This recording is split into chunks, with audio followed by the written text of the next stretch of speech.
What if everything you thought you knew about ghosts was wrong?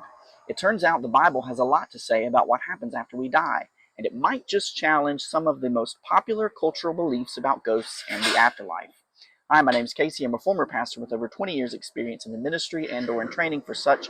I have a bachelor's degree and a master's in biblical studies, and I want to teach you how to read, study, interpret, and apply the Bible. The idea of ghosts as the disembodied spirits of deceased people is biblically unfounded. Let's consider two key passages in this debate.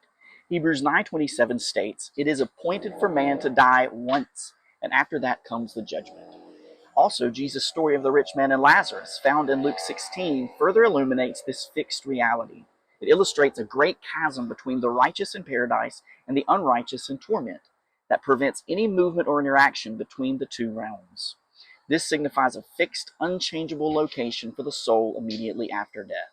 The souls of the dead do not leave their appointed locations to interact with, haunt, or even torment the living. Death represents a final and permanent separation of the departed soul from any earthly interaction. So what about the weird story of King Saul and the Witch of Endor? Well, this is often raised in discussions about ghosts, but this is an exceptional and forbidden instance where God allowed Samuel's spirit to appear in a unique context. It does not establish a normative pattern for human spirits to return or be summoned. Notice how frightened the witch is in the story. She was just as surprised by the appearance of Samuel as Saul was. Saul's act of seeking out the medium in the first place was an act of disobedience that ultimately leads to his death. This isolated event serves as a warning against forbidden practices, not an endorsement of the general concept of human ghosts. Now, what about those spooky experiences people report today? The Bible says that if supernatural phenomena are real, they are not caused by the spirits of the dead. Instead, the Bible unequivocally affirms the existence of other spiritual beings, angels and demons. These entities are distinct from deceased human beings. The Bible warns that our struggle is not against flesh and blood, but against the rulers, against the authorities, against the cosmic powers over the present darkness, against the spiritual forces of evil in the heavenly places. Ephesians 6:12.